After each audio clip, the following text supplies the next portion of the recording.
Who are you, when every name and every role you have ever carried is quietly laid down? Who remains when all the titles you have claimed throughout a lifetime fall silent? From the very first breath, the world has wrapped you in labels and stories. A name was spoken over you. A place in the family was given. Expectations began to grow. These things appear to form the person you are, yet none of them reach the essence that has always been present. They are only garments the mind has worn for a while. Stand before a mirror. What meets the eyes is a face, a body, a set of features the world uses to know you. That image is real on the level of form, but look deeper. Can you find the one who is looking?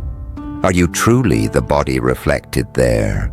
Or is something boundless resting just beneath the surface?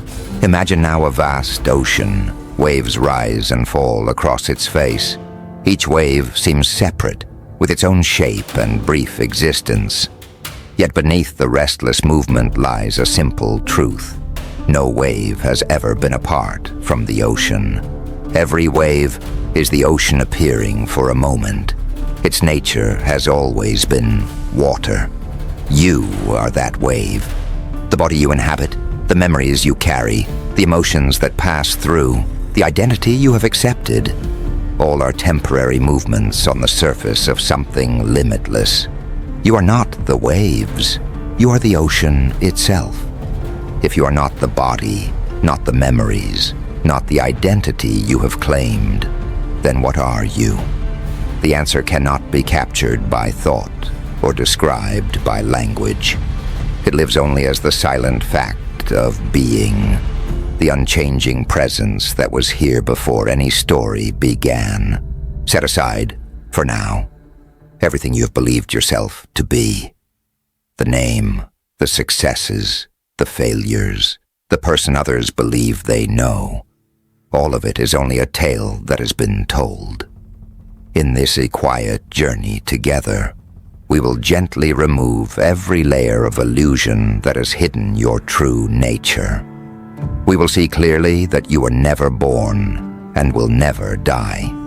But first, let the deepest question rest in the stillness. If I am not the body, not the memories, not the identity I have carried, then who am I, truly? When the mind turns toward itself, what appears first? Almost always a stream of personal history, where you came from, what you have achieved, the joys and wounds you have known. These threads weave the story you call I. Yet who is aware of the story? Who is the silent witness listening to every thought?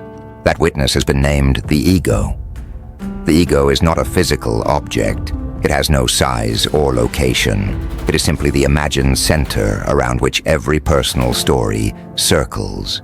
It is the soft voice that says, "This is who I am." The ego is built slowly. A word of praise from a parent becomes one brick. A moment of criticism at school adds another. Every pleasure, every pain, every comparison is placed carefully into an invisible bag labeled myself.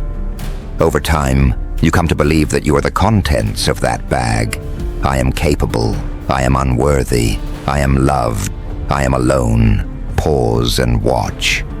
Are these passing thoughts and feelings truly you? They arrive and depart. They change with the years. If they change, how can they define something that never changes? Picture a painful setback at work. Instantly the ego whispers, "I am a failure. I am not enough."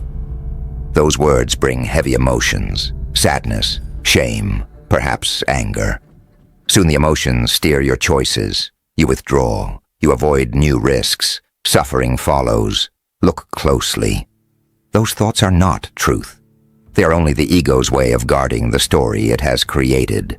Accept the story, and suffering becomes endless. The ego does not speak only in moments of pain. It also fuels endless wanting. It says, "I will be happy when I have this," or "I must be better than others to feel worthy." Even when the desire is met, the ego quickly invents a new hunger. It is a well without a bottom. Think of watching a film. You laugh with the hero. You weep when the hero suffers. Then the lights come up and you remember. It was only light and shadow on a screen. The character never truly existed. The ego is the main character in the film you have taken to be your life. When the screen itself is recognized, the character loses its power. You do not disappear. You simply stop believing you are the role you have played. What remains is the awareness in which every story rises and dissolves.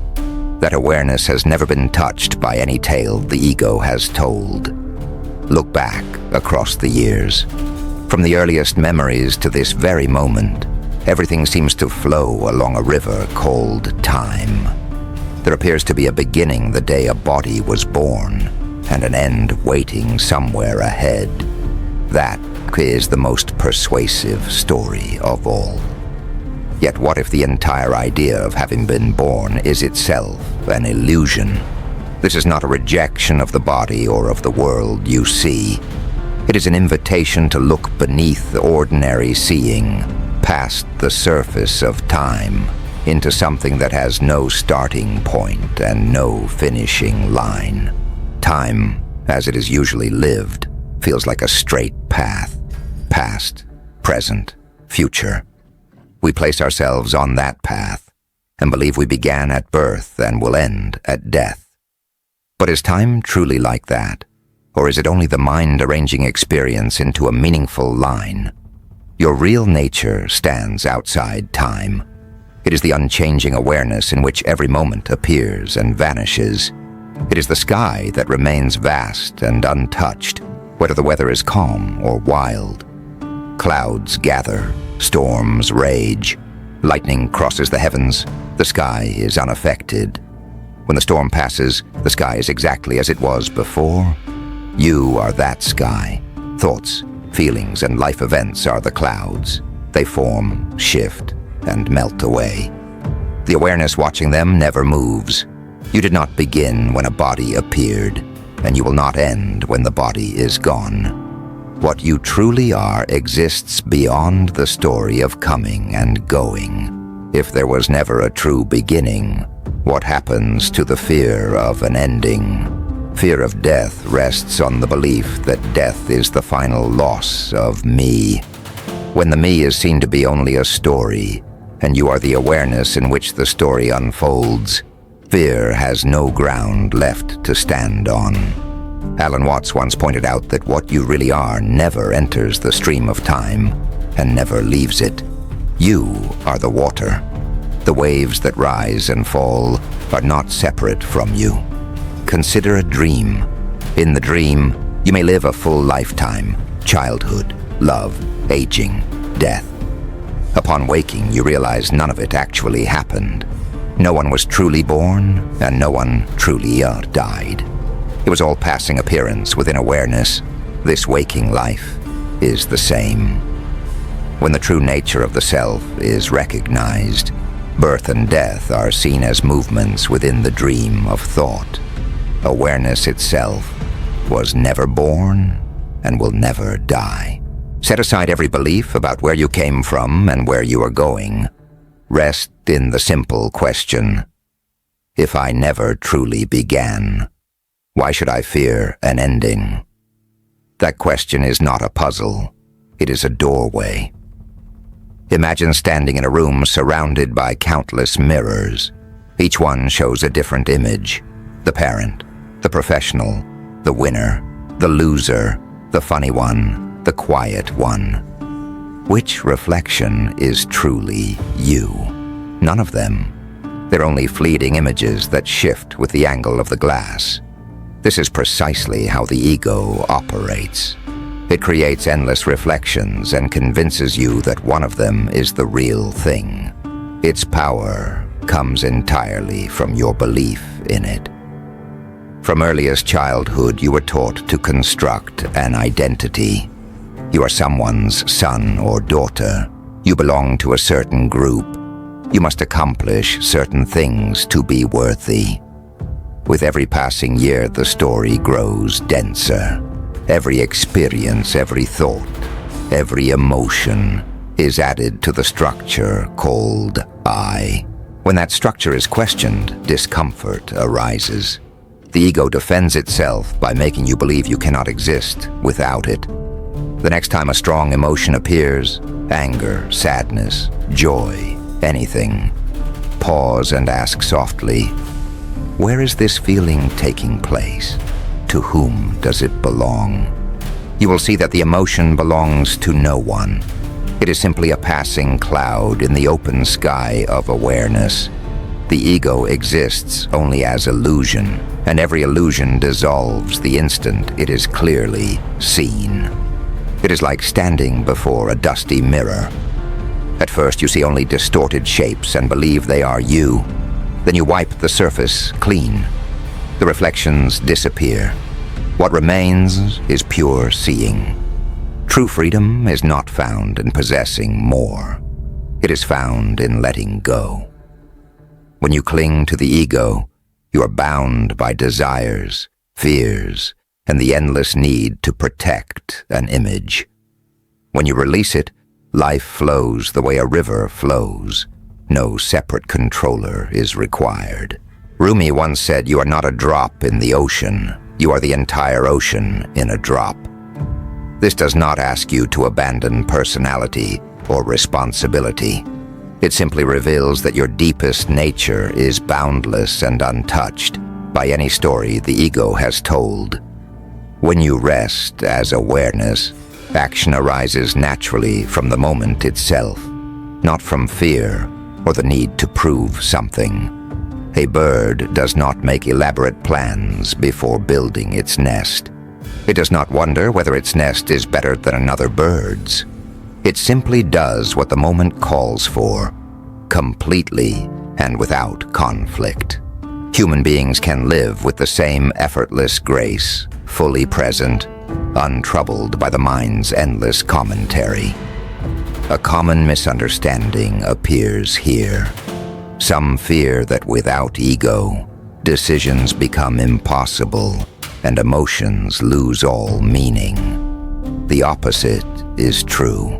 Without the ego's interference, choices arise clearly from what the situation itself requires. There is no anxious voice asking, "What if I am wrong? What will others think?" There's only quiet intelligence responding. Emotions still come: joy, sorrow, love, anger. But you no longer identify with them. They no longer define you. They pass through awareness the way ripples move across a still lake. You feel them fully, yet you're not carried away. Living without ego is not becoming empty or nameless. It is becoming transparent to life. It is lightness. It is freedom. Look at a flower. When ego is present, you do not truly see the flower. You see only your thoughts about it. This is beautiful, but I have seen better. Or this flower reminds me of something sad. When ego falls silent, the flower is met in its pure being. No judgment, no comparison, no story. For the first time, you touch reality directly. The same is true with people. Without ego, you meet them as they are, not filtered through expectation or need. Boundaries soften. You begin to sense that we are all expressions of the same undivided source, different candles, yet the same flame. Close your eyes for a moment and simply feel the breath moving in and out. No story is needed, no effort is required. In that simplicity, you are already whole. After this long journey of seeing through every layer, the quiet question may still arise. If I am not the person I thought I was, then what am I? The answer is not found by adding anything new. It is found by releasing everything that never belonged to you. Identities, memories, emotions, all were only passing guests. You remain as the aware space that welcomed them all. You are not the wave, you are the ocean. You were never born, and you will never die. Most of us believe awakening is something far ahead, a distant state we must reach. The truth is far gentler. The freedom you seek is already here. You have never been anything less than the vast awareness you are. Nothing needs to be achieved, only recognized. The world does not change. Your seeing changes. Fear loosens its hold. Life is met with openness and ease. Let this be the final whisper. You do not need to become yourself. You only need to stop pretending you are anything else. The freedom you have been longing for is what you already are. If this journey has touched something deep within you, consider leaving a like, subscribing, and turning on notifications so you never miss what comes next. Share this with anyone who might also be searching, because this could be the doorway they have been waiting for. Thank you for walking this path together. Wishing you and your loved ones peace and good health. Always.